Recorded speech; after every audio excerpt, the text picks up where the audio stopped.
It's time for the Douglas Coleman Show. Mr. Smooth and Savvy is joined by guests from all walks of life, from the entertainment industry to authors to political and social commentators, the famous and not so famous, the controversial and the light and fluffy. We have it all. Now, here's Douglas Coleman.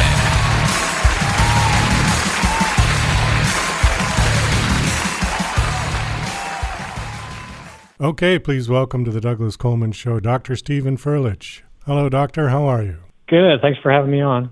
Oh, thank you for coming on the show. It's nice to have you here. I'm looking over your bio. It says that you are an associate professor at Texas A&M. Is that correct? Yes. Okay. Yes, I teach communication and research communication.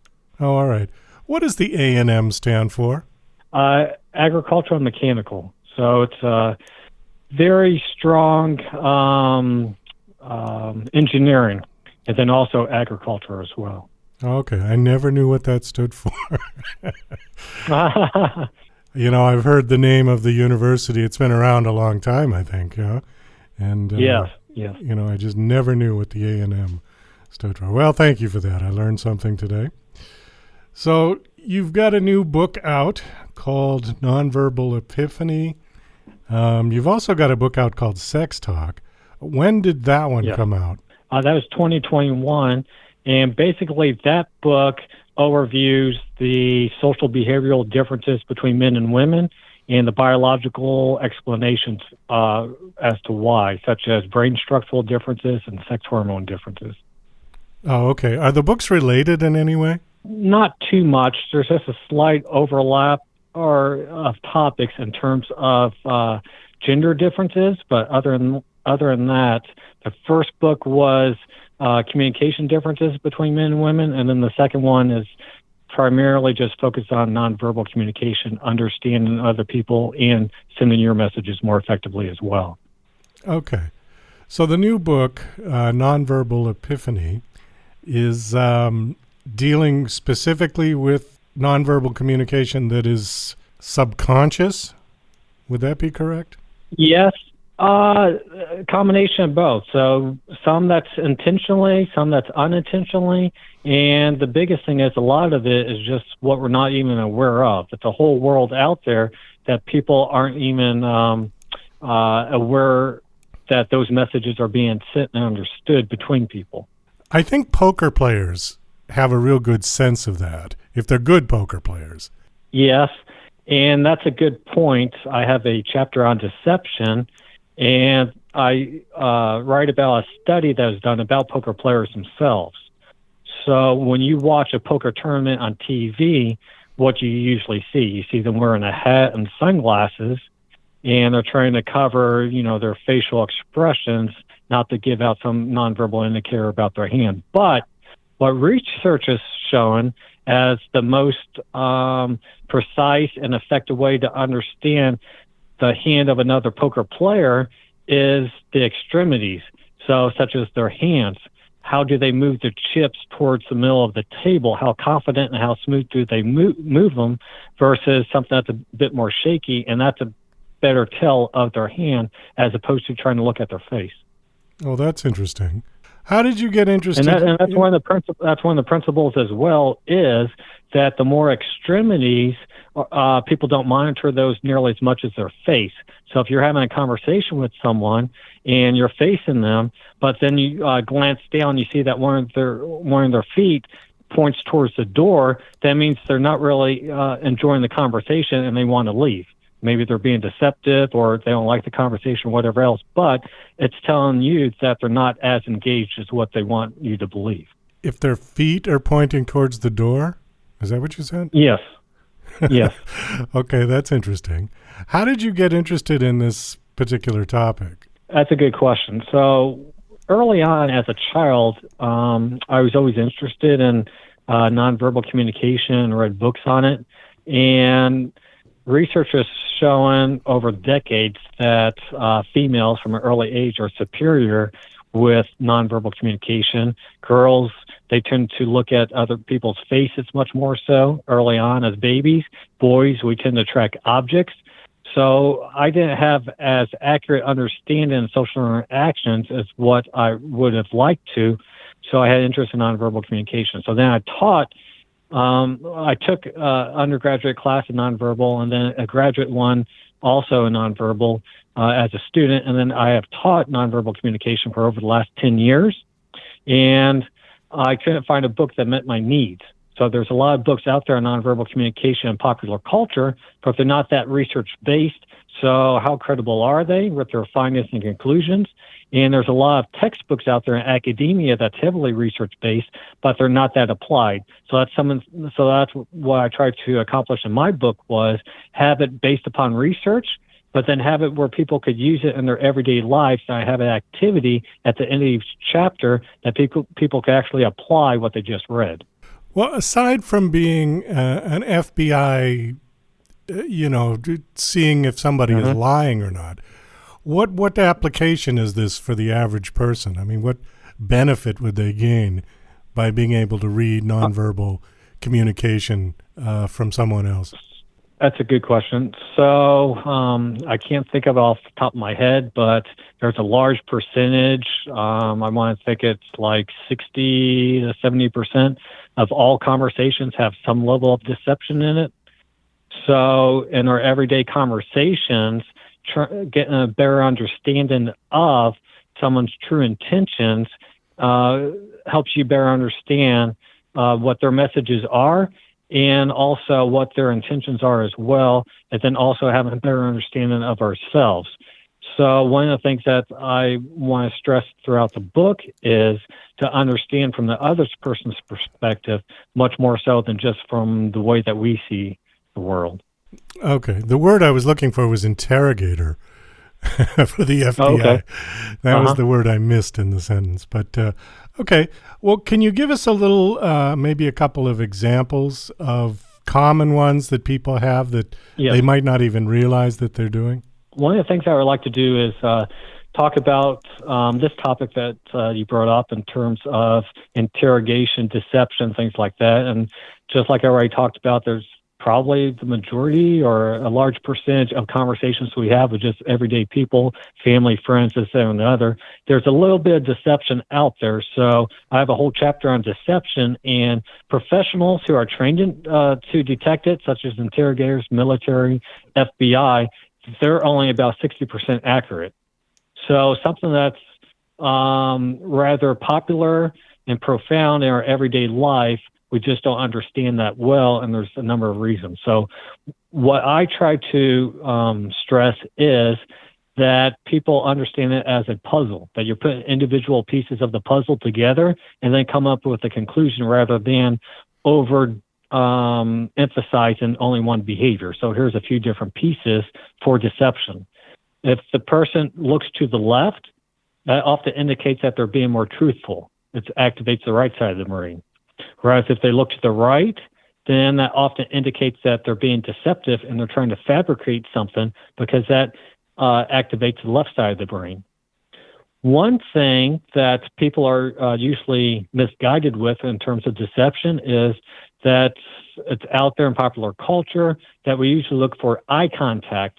And if someone's not making eye contact or averting eye contact, then that means they're being deceptive. But what research has actually found is that people, when they're trying to be deceptive, they actually maintain eye contact for longer periods of time than what they normally do. So what you want to do is you want to have a conversation with someone about topics that are unrelated to what you're trying to investigate, the weather, sports, whatever. Find out what their baseline is. What's their individual communication style? How long do they usually maintain eye contact? And then during the conversation, do they look to the left? Do they look to the right? How long is their eye contact? Is it more or is it less than what they usually do?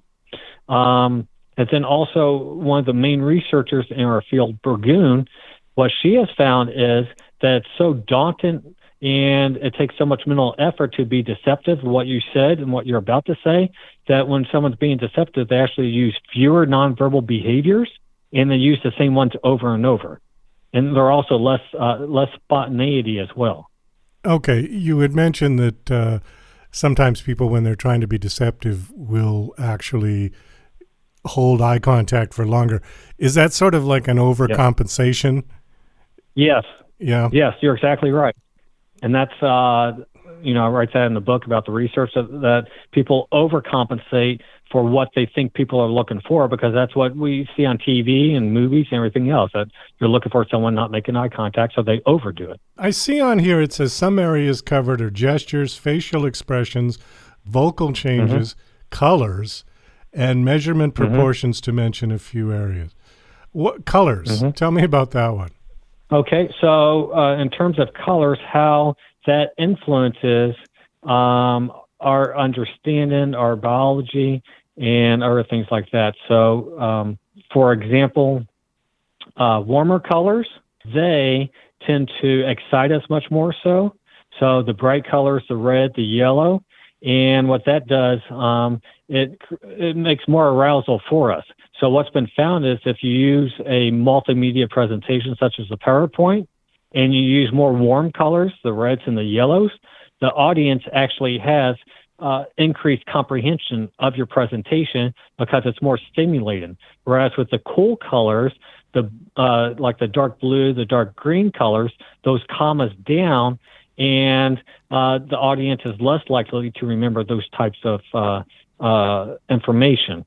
So if you're designing a house, you probably want the cool colors, the darker colors, the dark blue, the dark green for the bedroom to relax you.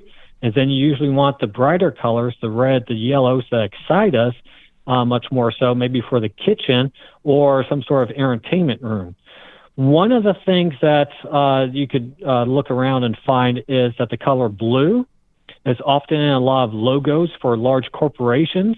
Think of maybe IBM. They're actually called unofficially Big Blue. Google, Facebook, the financial firms, they tend to have blue in their logos.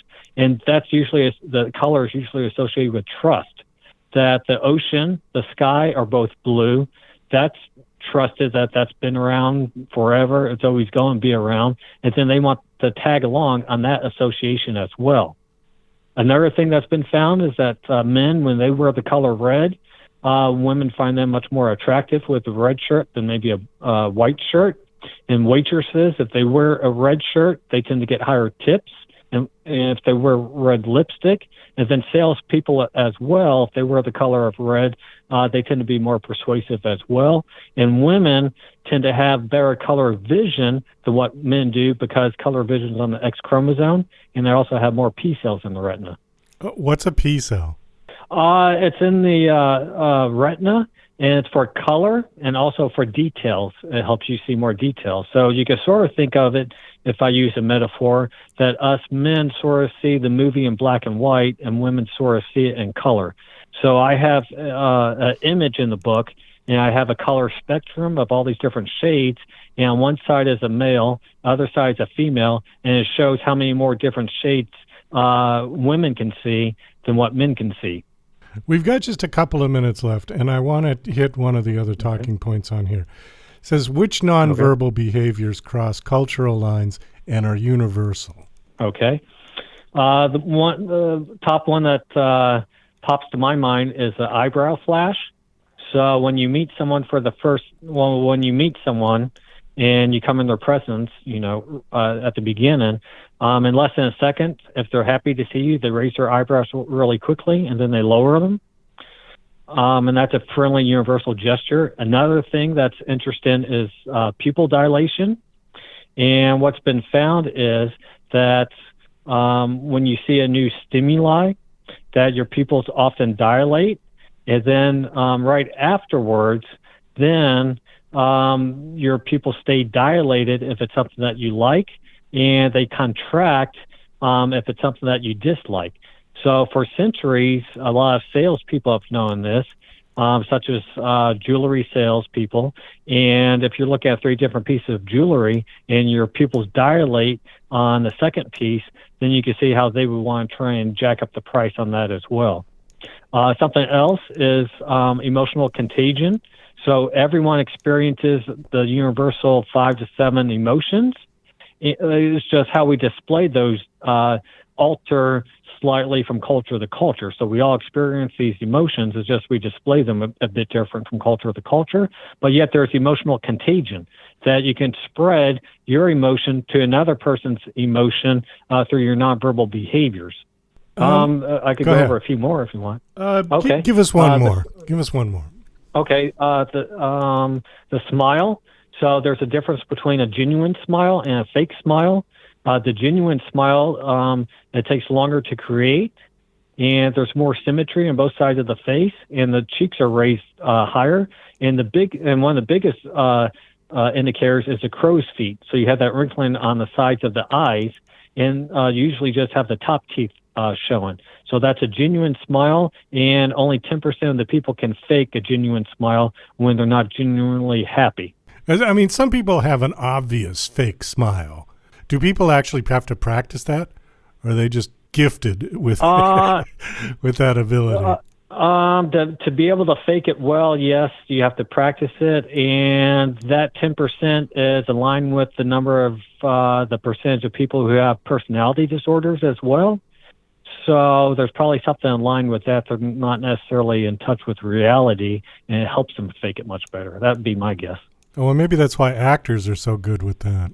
And if you look at models, images on magazines or on websites or whatever else, pictures of them, they often do the fake smile because that's what their moneymaker is. If they're going to be taking a few hours throughout the day of doing a smile, you can't have crow's feet on the side of your eyes throughout that entire time. Otherwise, that's going to create permanent types of wrinkles. So they go with the fake smile. Well, that makes sense.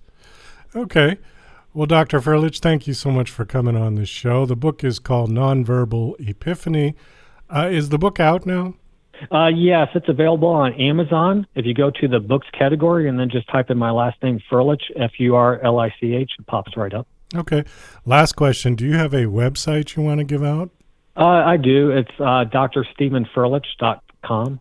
Okay. And is there information about your books on there as well? Uh-huh. All right, super. Well, thanks so much for coming on the show. This was interesting, and thank you for telling me what A&M meant, because I never knew that. Thanks for having me and your interest in the topics. I enjoyed these questions that you had that people could actually use and apply to their lives. Well, again, nice meeting you, and best of luck with your book. Okay, thanks. Have a good one.